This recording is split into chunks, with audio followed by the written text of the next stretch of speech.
Students, पिछली कविता थी हमारी इसके पहले की वीडियो में, यह धरती कितना देती है, कवि सुमित्रानंदन पंत जी। यह धरती कितना देती है के माध्यम से कवि ने हमें यह समझाने का प्रयास किया है कि हम इस धरती को अगर एक बीज देते हैं तो उसके 100 गुना बढ़ाकर धरती हमको वापस लौटाती है। और लेखक जब अबोध थे, नासमझ थे, जब इस बात को नहीं जानते थे तो लेखक ने ममता को रोपा था, ममता को सींचा था और लालच को बोया था, जिसके बदले धरती ने कुछ वापस नहीं दिया था। तो ये उस कविता के माध्यम से भी कवि ये सीख देना चाहते हैं कि कैसे हम धरती को कुछ देंगे तो उसके बदले हमको 100 गुना बढ़कर लौटकर मिलेगा। और धरती ही क्या, ये पूरा जीवन ही, ये पूरी सृष्टि ही ऐसी ही है, यहाँ सब कुछ प्रतिदान होता है। आप जितना किसी चीज को देंगे बदले में उसके 100 गुना वही वापस पाएंगे। तो अब ये हम पर निर्भर करता है कि हम इस संसार को, जीवन को, सृष्टि को क्या दे रहे हैं। जो चीजें हम दे रहे हैं बदले में हम वही 100 गुना बढ़ाकर हमको वही चीजें मिल रही हैं। उस कविता के माध्यम से लेखक ने यह समझाने का प्रयास किया। इसके बाद अभी मैं कुछ ऐसे लोगों की बात करने जा रही हूँ कि जो अपने जीवन का सर्वस्व दे रहे हैं इस भारत भूमि के लिए, इस मातृभूमि के लिए। देश की रक्षा में लगे जितने वीर सैनिक जवान, जितने ऑफिसर, कैप्टन, जितने सारे रैंक के अधिकारी हैं, चाहे वो थल सेना के हों, जल सेना के हों या वायु सेना के हों, वो लोग कैसे अपने जीवन का सर्वस्व दे रहे हैं इस भारत भूमि के लिए। कैसे सर्वस्व अपना होम कर दे रहे हैं, स्वयं जलकर होम करके, स्वयं को जलाकर होम करके प्रकाशित कर रहे हैं, इस झंडे को, तिरंगे को लहरा रहे हैं भारत भूमि में इतने शान से ऊंचे पे। ये हम इस छोटे से जो आपको रीडिंग के लिए शत शत नमन, उसके माध्यम से कैप्टन महेंद्र नाथ मुल्ला के बारे में जानेंगे आज, जिनको मरणोपरांत महावीर चक्र से भी सम्मानित किया गया उनके कार्य के लिए। उनकी वीरता, उनकी बहादुरी क्या रही है वो हम देखेंगे इस पठन हेतु जो आपको दिया गया है उसके माध्यम से। देश की रक्षा करते हुए सहर्ष जीवन समर्पित करने वाले कैप्टन महेंद्र नाथ मुल्ला को देशवासियों का शत शत नमन। देश के लिए बलिदान देने वाले अनगिनत वीरों में कैप्टन महेंद्र नाथ मुल्ला भारतीय जल सेना के कर्मठ, लोकप्रिय, संवेदनशील एवं जागरूक सेना अधिकारी थे, जिनके संरक्षण में विशाल युद्धपोत INS खुकरी अरब सागर में भारत के पश्चिमी तट की सुरक्षा में तैनात था। तो ये कहानी है कैप्टन महेंद्र नाथ मुल्ला की। छोटी सी जानकारी यहाँ उनके बारे में दी गई है और शत शत नमन है उस वीर जाबाज अधिकारी को जिन्होंने देश के लिए ऐसा बलिदान दिया। अनगिनत वीरों में कैप्टन महेंद्र नाथ मुल्ला का नाम आता है। वो भारतीय जल सेना के बहुत कर्मठ, बहुत कर्तव्यपरायण, अपने काम के लिए मुस्तैद रहने वाले अधिकारी, बहुत लोकप्रिय अधिकारी थे, बड़े संवेदनशील भी थे और जागरूक सेना अधिकारी थे, बहुत सजग अधिकारी थे वो, जिनके संरक्षण में वही उसके हेड थे उस समय, जो युद्धपोत पश्चिमी तट पर भारत की रक्षा के लिए लगाया गया था INS खुकरी अरब सागर में। काल की गति पर कब किसका अधिकार है, काल की गति कैसे कार्य करती है, ये कोई नहीं कह सकता। काल की गति मतलब काल क्या वक्त लाएगा, कैसा समय दिखलाएगा, ये कोई नहीं कह सकता। तो ऐसी ही बात है 9 दिसंबर 1971 की। भारत पाकिस्तान युद्ध के दौरान रात्रि 8:50 पर शत्रु पक्ष की पनडुब्बी द्वारा सहसा ही आक्रमण किए जाने पर दीयू द्वीप से 64 किलोमीटर की दूरी पर INS खुकरी को जल समाधि लेनी पड़ी। तो ये बात है 9 दिसंबर 1971 की कि भारत पाकिस्तान का युद्ध चल रहा था और अचानक 8:50 पर पाकिस्तान द्वारा पनडुब्बी पर आक्रमण कर दिया गया, जो दीयू द्वीप से 64 किलोमीटर की दूरी पर अंततः INS खुकरी को जल समाधि लेनी पड़ी। उस युद्धपोत के साथ उन्होंने जल समाधि ले लिया अरब सागर में। पर उसके पहले वो कैसे लड़े, कैसे जीवन बचाने में लगे रहे और कैसे दुश्मनों से भी लोहा लेते रहे, ये इस छोटी सी बात जो यहाँ बताई गई उसमें हम देखेंगे। कैप्टन महेंद्रनाथ मुल्ला ने शत्रु पक्ष की पनडुब्बी पर गोलाबारी करते हुए उनसे भी लोहा ले रहे थे, शत्रुओं से भी लड़ रहे थे वो, ऐसे समय पे भी अपने सभी सैनिकों को जहाज छोड़कर अपना जीवन बचाने का आदेश दिया। मतलब जितने सैनिक थे जहाज पर, उनको अपना जीवन बचाने का भी आदेश दिया। वो स्वयं वहीं डटे रहे, थोड़े अधिकारी और थोड़े सैनिकों के साथ, और शत्रु पक्ष पे गोलाबारी भी कर रहे थे, उनसे लड़ भी रहे थे, उनसे लोहा भी ले रहे थे। उन्होंने अपना जीवन रक्षक जैकेट भी एक नाविक को दे दिया, पहनाकर उसके जीवन की रक्षा की। जहाज बुरी तरह क्षतिग्रस्त हो गया था। यह जानते हुए भी अंत तक धैर्य, साहस और अपनी कर्तव्य परायणता का परिचय देते हुए कैप्टन महेंद्रनाथ मुल्ला ने जहाज पर उपस्थित सभी सैनिकों और नाविकों को बचाने का हरसंभव प्रयास किया। पूरी कोशिश की उन्होंने कि उस पे जितने नाविक हैं, जितने सैनिक हैं, सबको बचाया जा सके। क्षतिग्रस्त था जहाज, बहुत सारी समस्याएं वहां उत्पन्न खड़ी हुई थी, लेकिन इसके बावजूद वो लड़ते रहे। INS खुकरी पर मौजूद 18 अफसरों और 176 सैनिकों के साथ उन्होंने अरब सागर में जल समाधि ली और अंत में लड़ते हुए ही वीरगति को प्राप्त हुए। और उनके साथ 18 अफसर थे उस पनडुब्बी पर, युद्धपोत पर, और 176 सैनिक, उनके साथ उन्होंने अरब सागर में जल समाधि ले ली। कैप्टन महेंद्रनाथ मुल्ला को मरणोपरांत महावीर चक्र से सम्मानित किया गया। उसके अलावा मुंबई के नेवी नगर कोलाबा में एक विशाल प्रेक्षागृह का निर्माण किया गया उनके नाम पर, जिसका नाम ही कैप्टन MN मुल्ला ऑडिटोरियम रखा गया है। भारत सरकार ने भारतीय गणराज्य की 50वीं वर्षगांठ पर, मतलब जब हमारे गणतंत्र दिवस को 26 जनवरी 1950 को जो बनाया गया, उसको जब 50 साल पूरे हुए, तो उस अवसर पर भारतीय नौसेना के जाबाज सिपाही के सम्मान में एक डाक टिकट जारी किया गया कैप्टन महेंद्रनाथ मुल्ला के नाम पर। भारतीय नौसेना के इतिहास में कैप्टन महेंद्रनाथ मुल्ला का नाम और युद्धपोत INS खुकरी की कहानी चिर स्मरणीय रहेगी। ये कहानी हमेशा यादगार रहेगी, आने वाली पीढ़ियों के लिए भी यादगार रहेगी कि कैसे अपने ड्यूटी को निभाते हुए, अपने कर्तव्य को, कर्मठता को आगे रखते हुए, अंत तक शत्रुओं से लड़ते हुए, अन्यों का जीवन बचाते हुए उन्होंने खुद को होम कर दिया। उनके साथ ऐसे ही 18 बहादुर अफसर और बहादुर वीर सैनिक, 176 वीर सैनिकों ने उस युद्धपोत पर अरब सागर में उनके साथ ही जल समाधि ली। तो ये देश शत शत नमन है ऐसे वीरों को। ये लोग देश के लिए ही जीते हैं, देश के लिए ही मरते हैं, और इनके जीवन का एक ही लक्ष्य होता है कि देश, मतलब अपने सर्वस्व को देकर भी, त्याग बलिदान करके भी ये देश को हमेशा अपने आगे ऊपर रखते हैं। इनको सब चीजों से आगे केवल देश होता है। इनको अपना जीवन भी छोटा लगता है इस देश को देने के लिए। तो ऐसे कैप्टन महेंद्रनाथ मुल्ला जो महावीर चक्र से सम्मानित किए गए, अपनी वीरता के लिए शत शत नमन है ऐसे वीरों को। और इन्हीं की वजह से हमारा जो तिरंगा है वो विजयी विश्व बनता है, वो फड़कता रहता है ऐसे ही वीरों की बहादुरी से, इनकी शौर्य से, इनके पराक्रम से। तो इसके बाद हम अब एक नया लेसन देखते हैं, 5वां लेसन, चिकित्सा का चक्कर, और उसके लेखक हैं बेढब बनारसी जी। ये थोड़ा हास्य व्यंग के ऊपर मनोरंजक कहानी है बेढब बनारसी जी की। पार्ट 5 आपका चिकित्सा का चक्कर।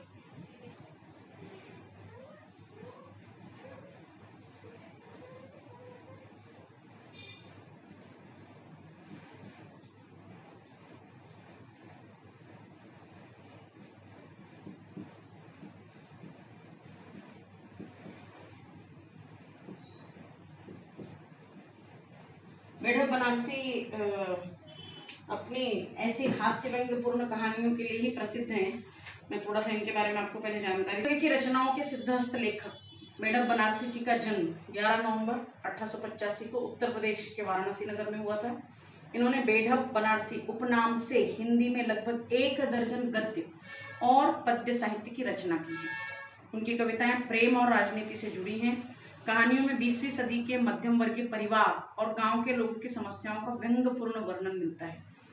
इनके प्रमुख रचनाएं बेढप की बैठक, बनारसी इक्का, काव्य कमल, गांधी का भूत, तनातन आदि है। नाटक अभिनेता इनकी लोकप्रिय नाट्य कृति है। 6 मई 1968 को इनकी मृत्यु होने से हिंदी साहित्य ने एक महान व्यंग्यकार को खो दिया। तो ये ऐसे व्यंग्यकार हैं जिन्होंने बहुत सारी व्यंग्य रचनाएं की है, गद्य और पद्य में दर्जनों के लगभग, और इनकी कविताएं प्रेम और राजनीति से जुड़ी हैं। और इन्होंने 20वीं सदी के मध्यम वर्गीय परिवारों में और गांवों के ग्रामीण जीवन में होने वाली समस्याओं का बहुत व्यंग्यपूर्ण ढंग से चित्रण किया है। और बेढप की बैठक, बनारसी इक्का, काव्य कमल इनकी प्रमुख कृतियां हैं, गांधी का भूत, तनातन। और नाटक अभिनेता इनकी लोकप्रिय नाट्य कृति है। 6 मई 1968 को इनकी मृत्यु से साहित्य जगत ने एक महान व्यंग्यकार को खो दिया। इस यहाँ पर हम चिकित्सा के चक्कर में देखेंगे कि कैसे चिकित्सा का मतलब है मनुष्य जब स्वस्थ ना हो तो उसको चिकित्सा करनी पड़ती है।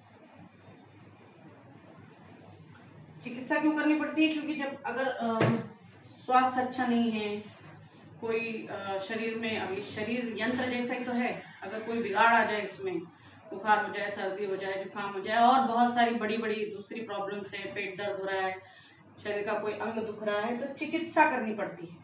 तो ऐसे ही चिकित्सा के चक्कर में बेढप बनारसी जी के क्या हाल हुए, ये उन्होंने बड़े व्यंग्यपूर्ण ढंग से इस पाठ में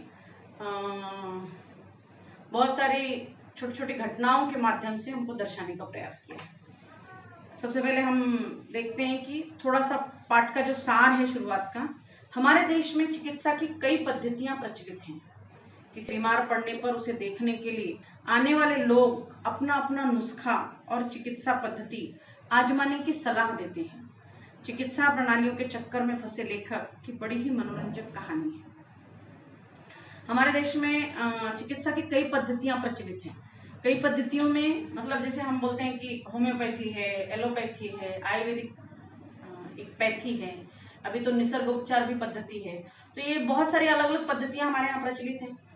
और किसी के बीमार पड़ने पर उसे देखने के लिए आने वाले लोग अपना अपना नुस्खा अलग बता कर जाते हैं। ये हमारे यहाँ बड़े मतलब बहुत जोक के रूप में, इसको बड़ा व्यंग के रूप में लिया जाता है कि हमारे यहाँ हर घर में लोग डॉक्टर होते हैं।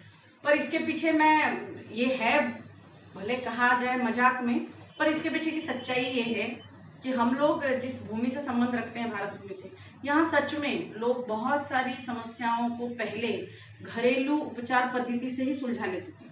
और उसका कारण ये था कि हमारा खान पान, रहन सहन ही ऐसा बना हुआ है, हम ऐसी चीजों का रोजमर्रा के जीवन में उपयोग करते हैं कि उसमें हम बहुत सारी समस्याओं को सुलझा सकते हैं। हमारे रोज के जीवन में ही रसोई में मिलने वाली बहुत सारी चीजों से हम उपचार कर सकते हैं अपना, बहुत सारे हम शरीर को लेकर हमारे बहुत सारी चीजों का हम वैसे ही उपचार कर सकते हैं। ये सच है।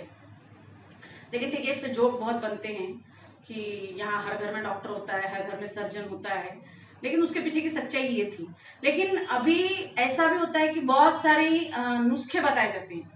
जिसको जो जानकारी है, वो किसी बीमार को मिलने गया तो उसको 10 जानकारियां वो दे देता है कि ये चीज करके देखो, वो चीज करके देखो, और गलत भी नहीं है। लेकिन इसके बावजूद लेखक यहाँ थोड़े से मतलब मनोरंजक ढंग से उस चीज को कैसे रखते हैं हमारे सामने, उसका कैसे वर्णन करते हैं, ये इस पाठ के माध्यम से, हम इस निबंध के माध्यम से देखेंगे।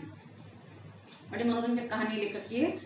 बर्नार्ड शॉ का एक हम थॉट, एक विचार देख लेते हैं। जॉर्ज बर्नार्ड शॉ, जो व्यक्ति अपनी सोच नहीं बदल सकता वो कुछ भी नहीं बदल सकता। बहुत सटीक बात कहने की का प्रयास किया है जॉर्ज बर्नार्ड शॉ ने कि व्यक्ति अपनी सोच से ही निर्मित होता है। अगर सोच नहीं बदल सकता तो वो कुछ भी नहीं बदल पाएगा जीवन में। अगर उसको अपने आप को कुछ बनाना है तो उसको अपनी सोच बदलनी पड़ेगी। इसके आगे हम देखते हैं, पाठ पे चलते हैं।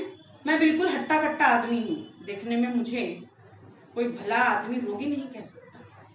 मेरी आयु लगभग 35 वर्ष की है, आज तक कभी बीमार नहीं पड़ा।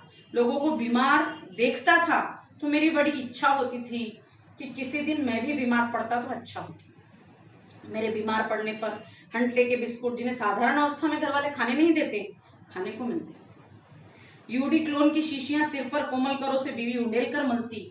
और सबसे बड़ी इच्छा तो यह थी कि दोस्त लोग आकर मेरे सामने बैठते और गंभीर मुद्रा धारण करके पूछते, कहिए बेढप जी कैसी तबीयत है, किसकी दवा हो रही है, कुछ फायदा है। जब कोई रोनी सूरत बनाकर ऐसे प्रश्न करता तब मुझे बड़ा मजा आता। उस समय आनंद की सीमा के उस पार पहुंच जाता।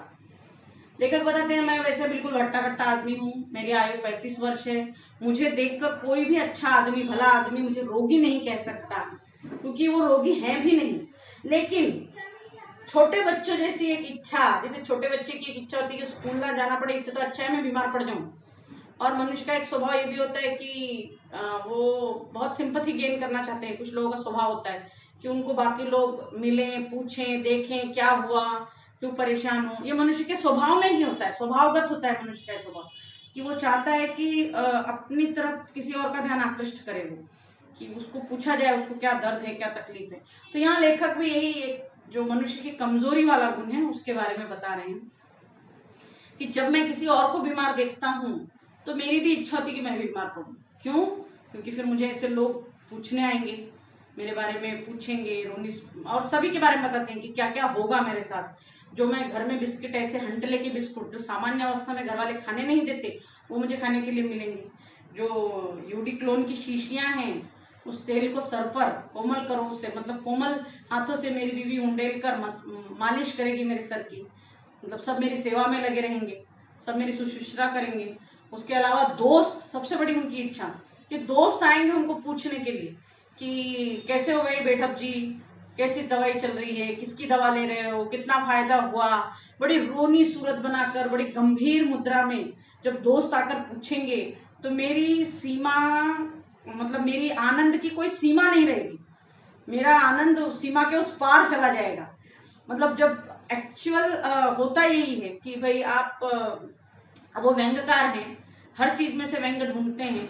और सच भी है ये, हमारे समाज का ढांचा ऐसा है कि आप किसी को भी अगर मिलने जा रहे हैं, अगर वो हॉस्पिटल में बीमार है, तो आप बहुत गंभीर होकर वहां बैठना पड़ता है।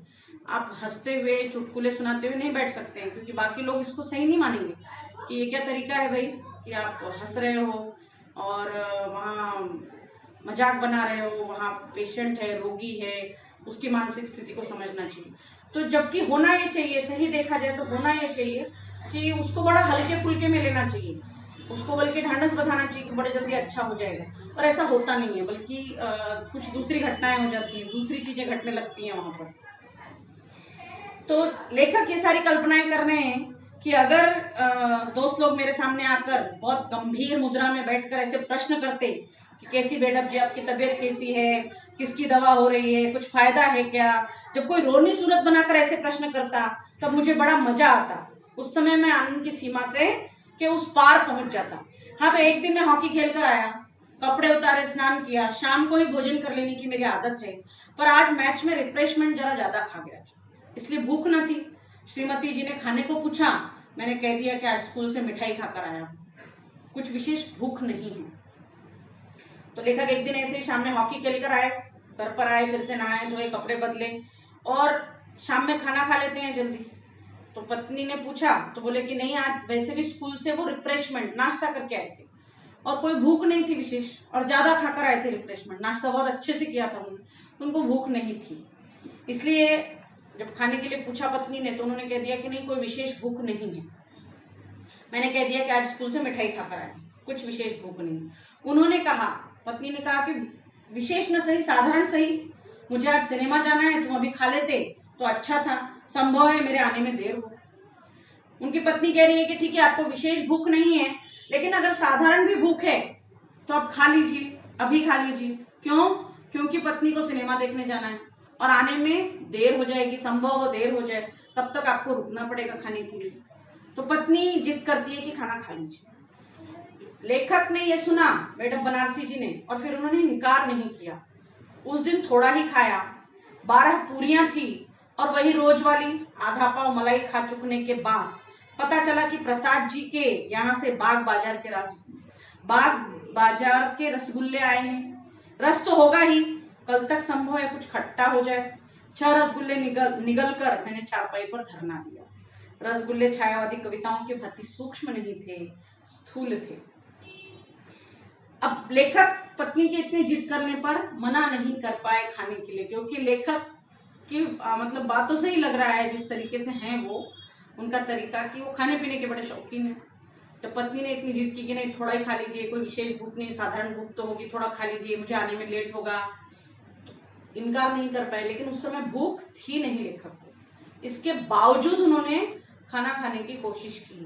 तो यहाँ ये चीज समझना चाहिए कि जब आपको भूख नहीं है आप तब खाना खाएंगे तो वो अपच करेगा, वो रोग को आमंत्रण है।